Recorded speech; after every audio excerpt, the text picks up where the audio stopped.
Hello everyone. My name is Olga Maali. I'm a professor of mathematics at Sussex County Community College.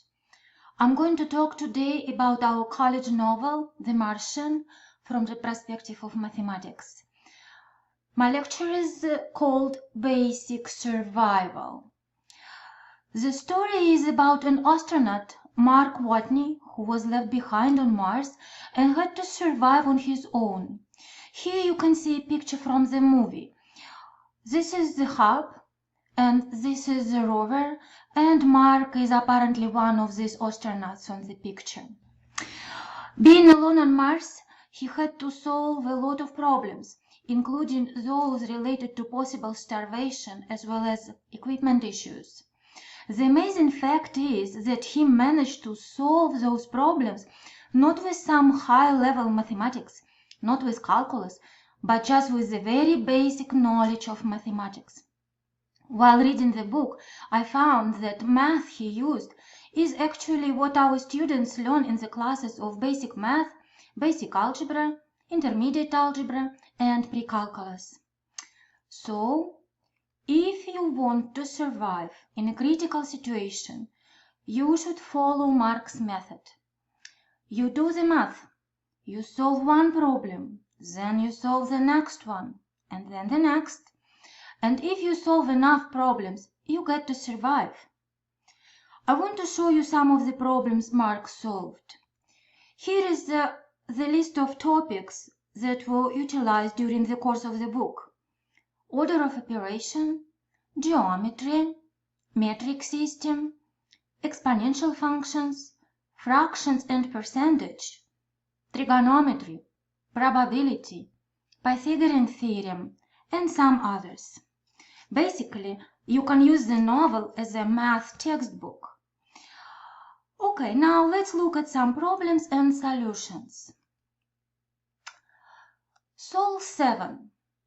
I want to explain this word to you. Sol is just another word for day on Mars. Day on Mars is a little bit longer than day on Earth. It's approximately 24 hours and 40 minutes. So here is the problem. Mark was left behind at the end of Sol 6. The supply probes had enough food to last the whole crew of 6 people 56 days. How many days will the food last Mark alone? What we have here is just using the order of operation. I hope you remember this word, PEMDAS, which stands for the following order of operation: parentheses, exponents, multiplication, division, addition, subtraction. So what we have? 56 days total, but 6 days already gone. So we will have 56 minus 6. The food was for 6 people of the crew, but now Mark is all alone, so he can actually eat food of other crew members. So we need to multiply it by 6. According to order of operation, first we need to work with parentheses. 56 minus 6 is 50. We multiply it with 6. We will get 300. So the food will last Mark 300 days, or rather 300 sols. I was always curious about who created this and who created that. So who actually created order of operation? Who created PEMDAS? Who invented PEMDAS? Apparently, we cannot say that any one person invented this order of operation. The order of operation evolved gradually over several centuries. The rules as we know them couldn't have existed before algebraic notation existed, but algebraic notation was beginning to be developed in the 17th century. However, at that time, mathematicians used different notations. They had to explain their notations in the beginning of a book or a chapter. Only in the late 18th century, the concept was formalized, and not because mathematicians asked about that, but because of the growth of textbook industry. Still, there was a big dilemma with multiplication and division. What to use first, multiplication or division? And some mathematicians recommended to avoid using multiplication and division in the same expression at all. Other mathematicians recommended to perform all multiplications first and then division. Some others suggested that division and multiplication should be taken in the order in which they occur, and some others just were saying, let's use parentheses. Can you believe that this dispute continued till almost 1920? Okay, our next problem. Solve 14. The total floor space of the hub is 92 square meters. The idea is to cover the entire floor with dirt to a depth of 10 centimeters to grow potatoes. What is the volume of the dirt Mark should transport into the hub? This is a geometry problem of finding volume. Let's say for simplicity that hub has a cylinder shape. So Mark should create sort of a cylinder of the dirt. So this cylinder would have a base of 92 square meters and a depth or height in our case of 10 centimeters. I draw your attention that this is example with the use of metric system of measurements. By the way, metric system was first introduced in France in the 1790s. So we are going to use the formula for volume of a right cylinder, which looks like this. Volume is area of the base times height.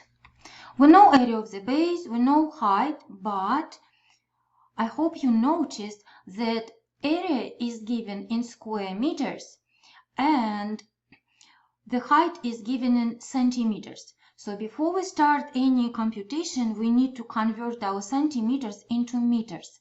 So as I already said, this is a metric system, and we know that 1 centimeter is 1/100th of a meter. That means 10 centimeters will be 1/10th of a meter. Now we are ready to perform multiplication. So volume of this right cylinder would be equal 92 times 1/10, and we are getting 9 2/10 of what? Cubic meters. So that's how much dirt Mark should bring into the hub. Okay, next problem. Solve 22. Again, potatoes. Starting from 5 square meters of good soil, Mark wants to double the area of good soil every week. How many days will it take to convert the Martian sand on the area of 100 square meters into soil? If we talk about doubling, starting from 5, that means that we will have the following sequence. 5, 10, then we will double 10, we will get 20. We double 20, we get 40, and so on and so on. Let's describe this sequence using exponential function with base 2. Let's say that t is number of weeks, and we will consider t equal to 0 on the very first day of Mark's labor. So I'm going to use this function. F of t will be equal to 5 times 2 to t power. Let's check that this function works for us. So if t is 0, we will get 5 times 2 to 0 power. I hope you remember order of operation and rules of exponents. So first we need to perform this operation, exponents. Anything to 0 power is just 1. So we will get 5 times 1 equals 5. Now let's check t equals 1. What's going to happen after 1 week? We will have 5 times 2 to the first power. So we will have 5 times 2, which is 10. Okay, so far so good. Let's check t equals 2. 5 times 2 squared. We will get 5 times 4, again exponents first, and we will get 20. So my function is good, it works for me. Now, we will create equation. We know that we are going to end up with 100 square meters. That means I need to write my equation like this. 5 times 2 to the t power is equal to 100. So we've got exponential equation. Now how to solve it? First of all, let's isolate 2 to t power. Dividing both sides by 5, we will get 2 to the t power is 20. Now I'm going to take natural logarithm of both sides. Since natural logarithm is one-to-one function, then I can do that, and I will write ln of 2 to the t power equals ln 20. Now I'm going to use property of logarithms. I know if I have power here, I can move this power in front of ln. So I will have t ln of 2 equals to ln of 20. Now, ln of 20 and natural logarithm of 2, those are just numbers. So ln of 2 is just coefficient of t. So our final step here will be to find t. So we divide the right side by coefficient of t, which is ln of 2. And I use my calculator, so I got approximately 4.3 weeks. Now the question was about days. So if I multiply this value by 7, I will get approximately 30 days. So Mark will need approximately 30 days to convert Martian sand on the area of 100 square meters into good soil. So here in this problem we used the exponential function and we solved the exponential equation. This is material of pre-calculus 1. Okay, next problem, solve 63. The problem is with heating. Mars is a cold planet. Mark will be exposed to cold temperatures for 24.5 hours a day on his trip to Mars. The heating equipment consumes 400 watts. Each rover has a 9,000 watt-hour battery. What power of the power supply will the heating system consume every day? So, first of all, MAV means Mars Ascent Vehicle. Now, I draw your attention to this 24.5 hours. Remember, in the beginning I mentioned that day on Mars is approximately 24 hours and 40 minutes. But here, for simplicity, we just have 24.5 hours. So this problem involves working with fractions and percent. To get watt-hours, I need to multiply 400 watts with 24.5 hours. So we have 24.5 hours to be multiplied with 400. I wrote 24.5 as a mixed number. Now, before I can multiply it with 400, I need to convert this mixed number into improper fraction. So I will do it like this. 2 is in the denominator. Now, numerator, I will write 24 times 2, and then I have to add this 1. So I will have 48 plus 1 over 2, or 49 over 2. So this is how many hours I have. Now let's multiply it with 400. So I will write 49 over 2 times 400. Now to see it better, I will write 400 as a fraction. 49 over 2 times 400 over 1. Now, how do we multiply fractions? We multiply numerator right across and denominator right across. But in this particular problem, I don't want to do that.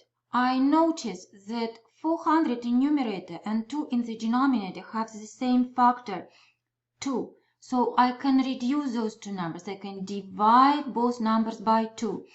So I divide this by 2, I will get 200. I divide this by 2, I get 1. So what I have here actually is 49 times 200, which is 9800. And now we have watt hours. So this is how much heating equipment consumes every day. Now let's have a look at how much watt hours we have every day. Each rover has 9000 watt hour battery, but Mark has 2 rovers. That means we can multiply 9000 times 2 and we will get 18,000 watt hours. This is the full charge available for 1 day. Now we need to find a part of power supply. We are going to use formula part over whole times 100%. That's how we will find our answer in percent. So this is part, this is whole. So let's perform this exercise. So we will have 9800 divided by 18,000 multiplied by 100%. And I'm getting approximately 54.4%, 54.4%. So actually, heating system consumes a lot. It consumes more than half of day power supply. And the rest is not enough for Mark to travel, so he has to come up with another idea for heating. Now you might ask me, why did I use a mixed number here? Why can't we just use 24.5 like this and multiply it with 400? And I will say, yes, we can do it. It's easier, but I used fractions here just to remind you about how we work with fractions. Okay, now my next question is, who invented percent? In ancient Rome, Emperor Augustus levied a tax of 1/100 on goods sold at auction. That means that from each 100 coins a merchant got for sale of his goods, 1 coin will go to the emperor. And the term percent is derived from the Latin percentum, which means for 100, so 1 per each 100. Prior to 1425, there was no known evidence of a special symbol being used for percentage. People were just using words. After 1425, there was a symbol which was used. It was letter P and then crossed by a horizontal or diagonal strike, and then just 100 was written. Then in 1650 a new symbol was introduced. It looked like this: P, C, O, horizontal bar, another O, or sometimes it looked like this: P, O, and 2 O's at the bottom. So now you know what we use. So all those P and C's disappeared, and we have just O, and then we have diagonal line, slash, and another O. So this is a modern symbol of percent. Okay, let's look at the next problem. Next problem happened on Sol 83. Building a ramp. Mark shall build a ramp with a 30-degree angle to get the lander safely on the rover roof. The roof is 2 meters from the ground. what should be the length of the ramp? This problem can be solved using trigonometry of a right triangle. So let's just draw our right triangle. So this is ground level and this is level of the roof. So that means this side is 2 meters. What else do we know? We know that this angle is 30 degrees. We need to find the length of the ramp. So basically we are looking for hypotenuse of our right triangle. Let's give it a name. Let's say it's C. So what do we know about trigonometry of right triangle? We know that sine of an angle is equal to a fraction where we have the opposite leg in the numerator and hypotenuse in the denominator. So in our case, sine of 30 degrees will be equal to over C. So we just need to find C from here. C will be equal to over sine of 30 degrees. Now we know what sine of 30 degrees is 1/2. So we have 2 over 1/2. This is a complex fraction, but we know what to do. It's basically division. So we divide in 2, or we can write it as 2 over 1, and it's divided by 1/2.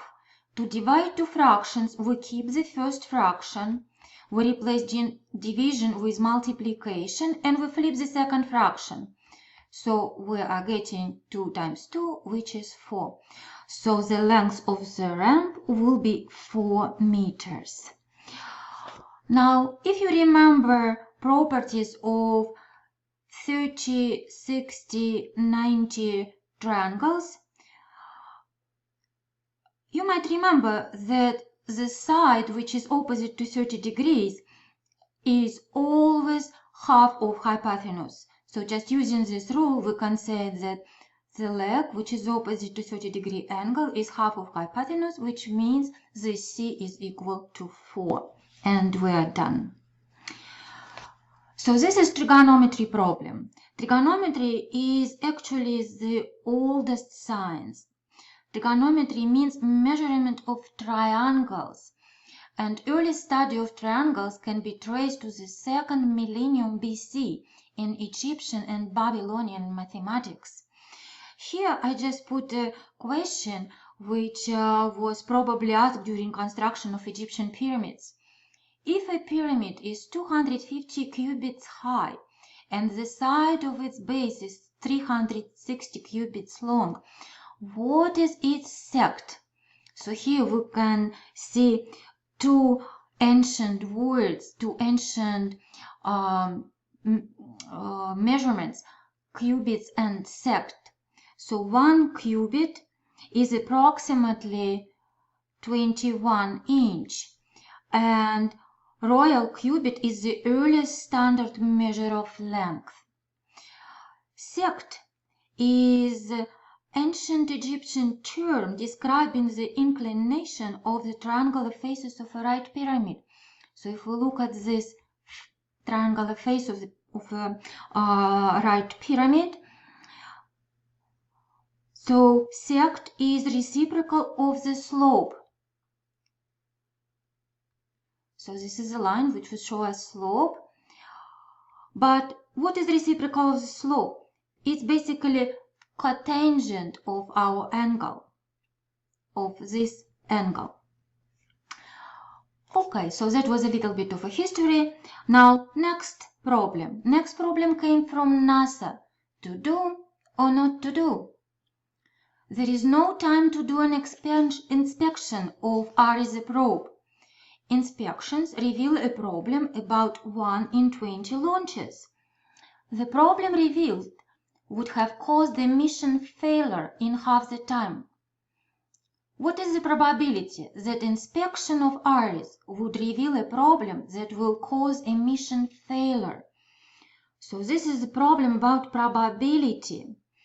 According to rules of probability, probability of two independent events with connective AND is equal to a product of probabilities of those events taken separately. So when we have probability of event A and B, given they are independent, we will have probability of A times probability of B. In our case, probability of A is 1 over 20 and probability of B is 1/2, which means, knowing how to multiply fractions will give us 1 over 40. So this is 25 thousandths. Now if I convert it into percent, moving decimal point twice to the right, it would be 2.5%. So this is probability of failure.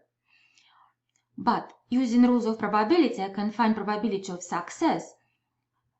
So if I subtract 2.5 from 100, I will get 97.5%, and this is probability of success.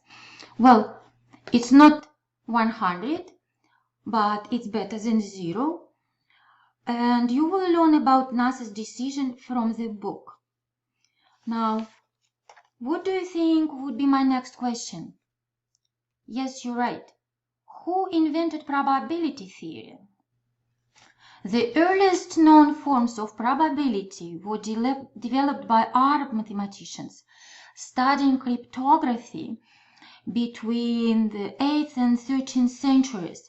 That was the first use of permutations and combinations to list all possible Arabic words with and without vowels. Next step was taken by Italian mathematicians Girolamo Cardano in 16th century. He tried to analyze games of chance. In 1550, he wrote a manuscript in which he addressed the probability of certain outcomes in rolls of dice and problem of points, and even presented a crude definition of probability. Unfortunately, the manuscript was lost.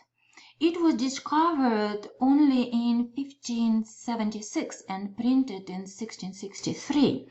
So there was enough time for other people to address the issue.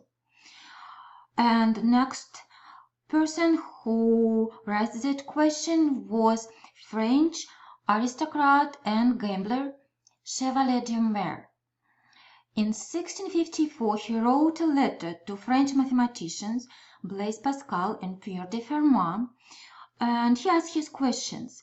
One of the questions was about number of turns required to ensure obtaining 6 in the roll of 2 dice, and another question was about unfinished game. If 2 players of a game are forced to quit before the game is finished, how should the pot be divided? Blaise Pascal and Pierre de Fermat struggled for several weeks to solve the unfinished game problem. They are called the fathers of probability theory. Now let's look at the next problem. Solve 480. Sandstorm. To avoid the sandstorm, Mark had to go south for 540 kilometers. Then he had to go east another 1030 kilometers to get to Mav. How much closer did he get to Mav when he covered the first 90 kilometers southbound? The problem can be solved with the help of a right triangle. So let's draw a right triangle here.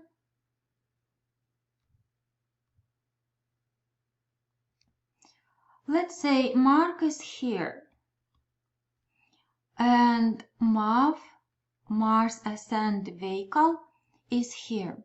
So he actually was supposed to go southeast, but because of the sandstorm he couldn't do that. So he had to go south and then east.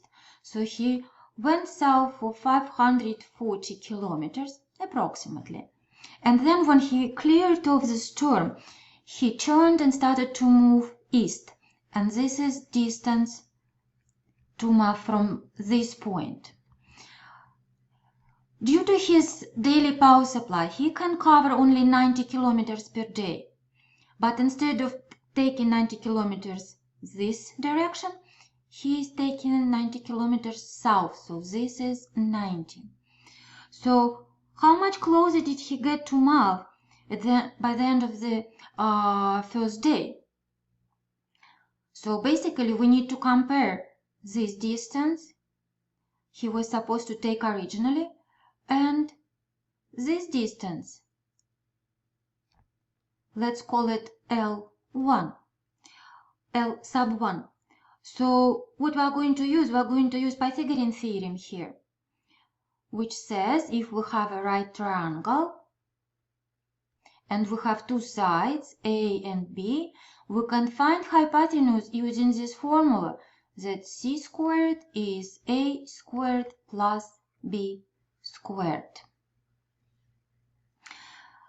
Okay, so using this formula, we can write that L squared is 540 squared plus 1030 squared. I used my calculator and I got approximate value for L after taking square root. Approximately 1163 kilometers. Now let's look at the second triangle with L sub 1 as hypotenuse. So 90 kilometers are here. So what is this leg of my triangle? It would be 540 minus 90, which is 450 kilometers. That means I can use Pythagorean theorem and write this. L sub 1 squared is 450 squared plus 1030 squared.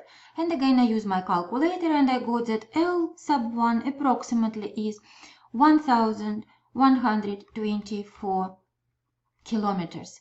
So now to calculate how much closer he got to Mav by the end of the first day, we just need to subtract those two values. We will take 1163 minus 1124 and we are getting 39 kilometers.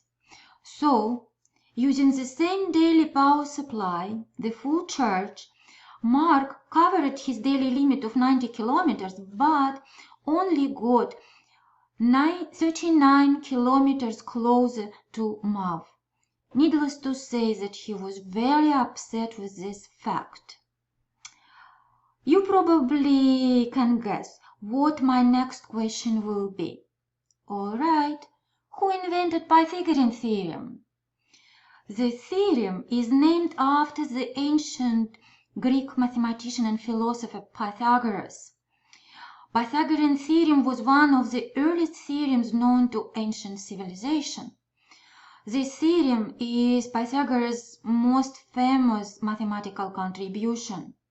According to legend, Pythagoras was so happy when he discovered the theorem that he offered a sacrifice of ox. Also, that theorem has long been associated with Pythagoras. It's actually far older. The rule was in widespread use during the Old Babylonian period, 20th to 16th century BC. It was over 1,000 years before Pythagoras was born. It was known in India between 800 and 400 BC. It was also known in China, but a bit later.